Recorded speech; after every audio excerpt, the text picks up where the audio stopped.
Seja bem-vindo ao canal Descomplicando as Escrituras, tudo bem?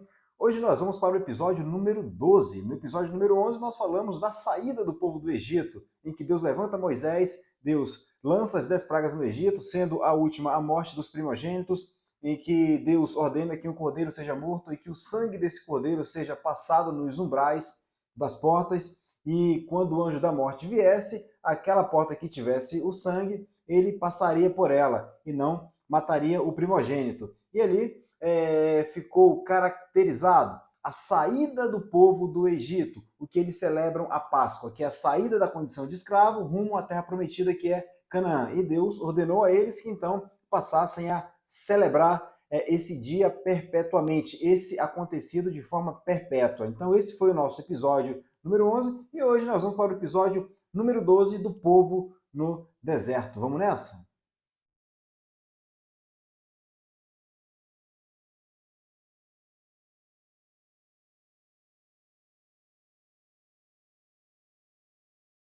Pois bem, o povo então começa a se locomover no deserto, começa a ir com destino a Canaã. Lembrando que nosso objetivo aqui não é detalhar o texto em si, detalhar cada momento do povo ao longo da história, mas trazer de forma sintetizada a história da redenção. Então eu deixo aqui que o conselho, né, a dica de que você leia o texto, o livro de Êxodo com calma, desde o capítulo 1 até o seu último capítulo, tá certo? A nossa missão aqui é trazer, né, a minha missão é trazer para vocês de forma aí mais simplificada a história da redenção de Gênesis até Apocalipse. Nós começamos lá na criação e já estamos aqui em Êxodo. Né? Então hoje nós vamos falar do povo no deserto. Né? O episódio número 12 tem esse título, O Povo no Deserto, e o primeiro ponto que eu separei para vocês aqui é para a gente entender como as 12 tribos eram dispostas no deserto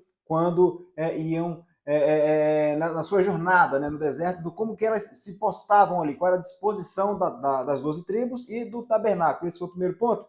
Então, veja que as 12 tribos, né, Deus ordena como elas devem ficar, tantas ao sul, tantas ao norte, tantas a oeste. Então Deus determina como elas devem ficar e Deus determina onde o tabernáculo deveria ficar. Então a posição do tabernáculo, presta atenção nisso, era no centro das 12 tribos. O que isso simboliza? O que isso significa para nós? Que Deus deve ser o centro do seu povo.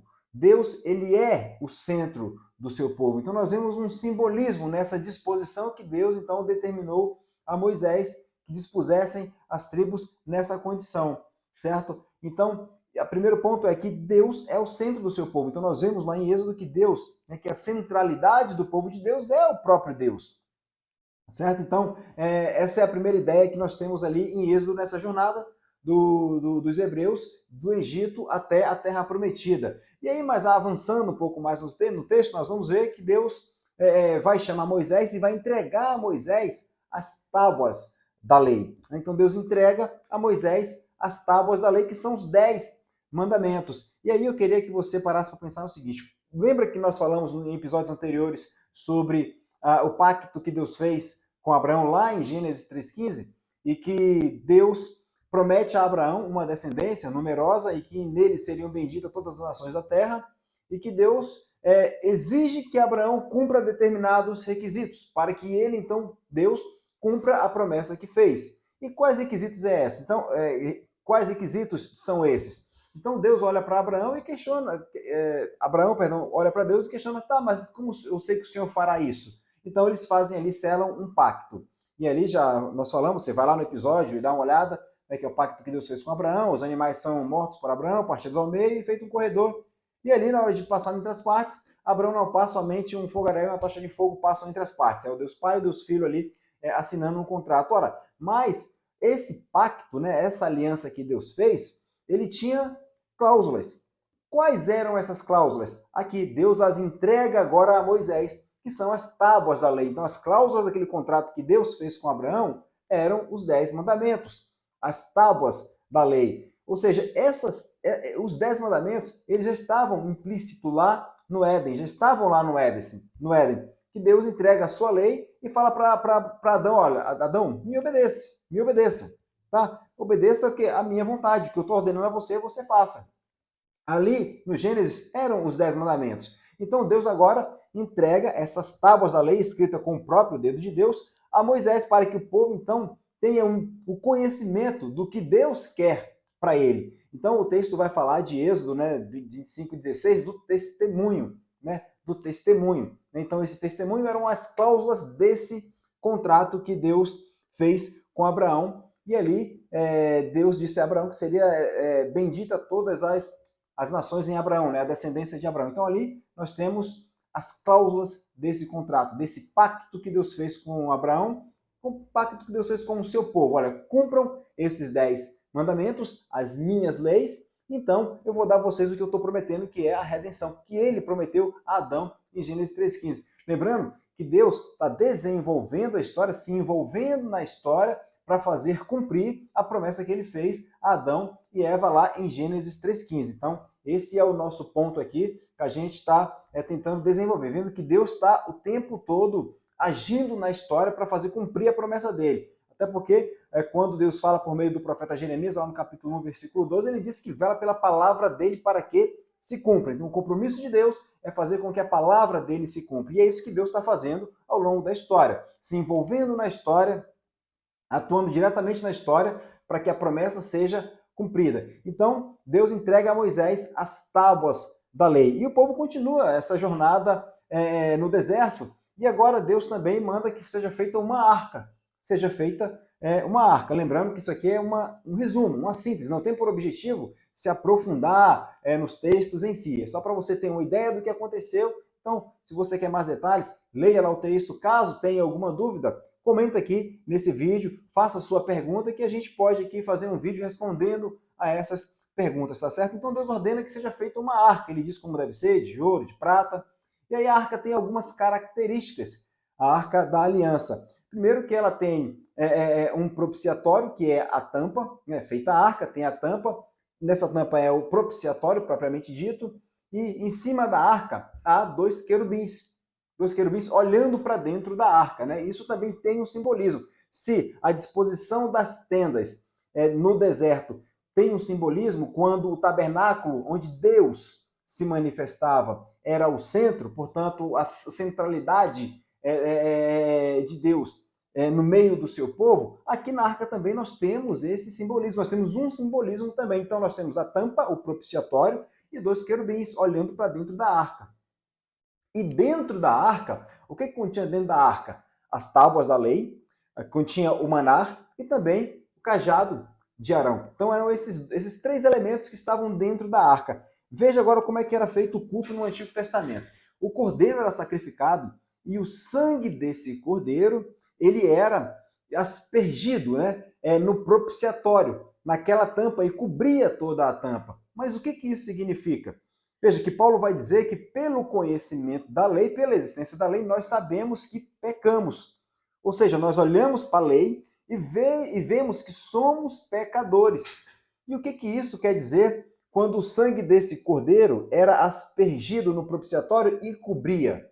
Ora, isso simboliza, é a sombra, mais uma vez, do corpo, que é Cristo. Então, o cordeiro ali nós temos um tipo de Cristo. O cordeiro sendo sacrificado e o sangue desse cordeiro cobrindo o propiciatório onde estavam ali as leis.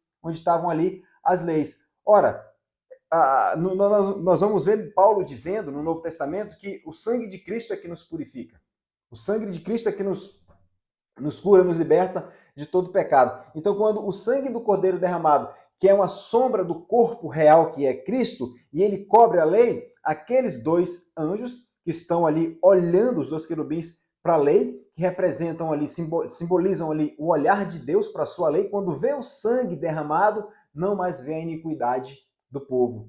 Ou seja, aqueles dois querubins na arca simbolizam o olhar de Deus para a sua lei perfeita, que ele exige que seu povo ande conforme o que ele determinou nas tábuas da lei. Mas o povo não faz, então há necessidade de um sacrifício. Então o cordeiro é sacrificado e o sangue desse cordeiro é aspergido na tampa no propiciatório, que é a tampa da arca. E assim Deus vê que houve um sacrifício, então ele não lembra do pecado do seu povo. Então, mais uma vez aqui nós vemos uma sombra do corpo que era Cristo, o Cordeiro vivo que desceu do céu, o Cordeiro que morreu, né? E por meio do sangue dele, Deus então fez justiça. Mas isso nós vamos chegar lá quando nós avançarmos para o Novo Testamento. Ainda estamos aqui no culto no Antigo Testamento, a caminhada do povo no deserto e vendo esse simbolismo. Primeiro, a centralidade de Deus na disposição das tendas no deserto, né? Nós vemos agora que o culto no Antigo Testamento tem esse simbolismo, né? Mostrar que aquilo ali aponta para algo maior. Por isso que o autor de Hebreus vai falar da imperfeição do sistema sacrificial no Antigo Testamento, né? Então ele vai falar dessa imperfeição. Então eu quero agora trazer a ideia do que significa cada elemento desse dentro da arca, tá? Então nós já vimos a centralidade de Deus na disposição das tendas no deserto. Nós vimos a arca, o que tem dentro da arca, como era feito o culto no Antigo Testamento.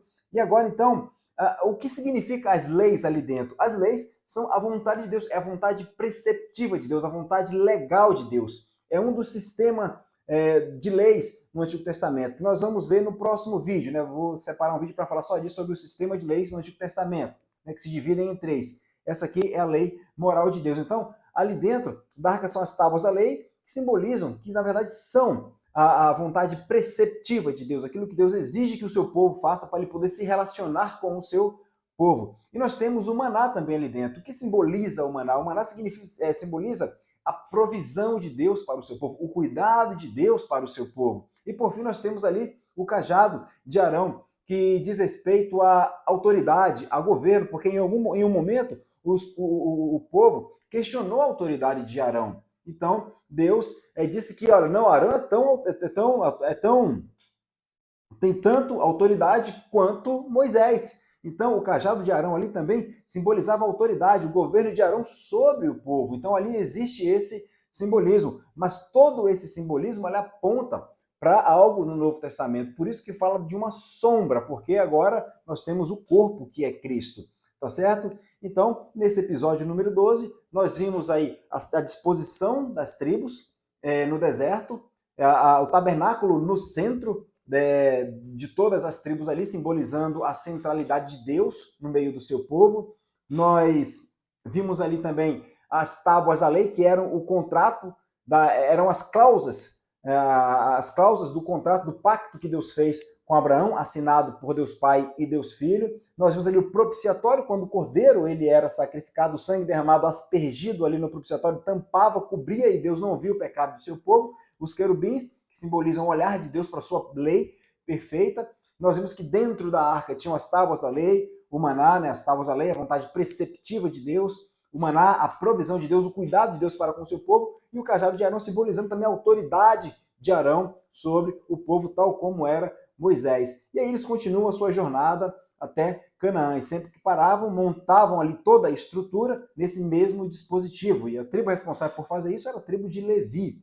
Tá? Então, nesse episódio, foi isso que nós vimos. Então, se você gostou aí, deixa um joinha, se inscreve aí no canal, comenta qualquer coisa para esse vídeo se tornar relevante, compartilha com outras pessoas, deixa também a sua pergunta, que aí a gente pode montar um vídeo, fazer um vídeo aqui só respondendo as perguntas acerca dos vídeos postados, tá certo? Então, essa é a nossa história da redenção, de Gênesis até Apocalipse. Hoje o episódio número 12, lembrando que a cada 10 episódios vamos fazer uma live, igual eu fiz na última vez com o meu amigo Breno, a quem mais uma vez eu agradeço, tá certo? Então, vídeos aqui no canal, os vídeos aqui no canal saem às segundas e quartas, tá certo? Então, fiquem com Deus, na paz do nosso Senhor e Salvador Jesus Cristo, e até o nosso próximo vídeo, se assim Deus nos permitir.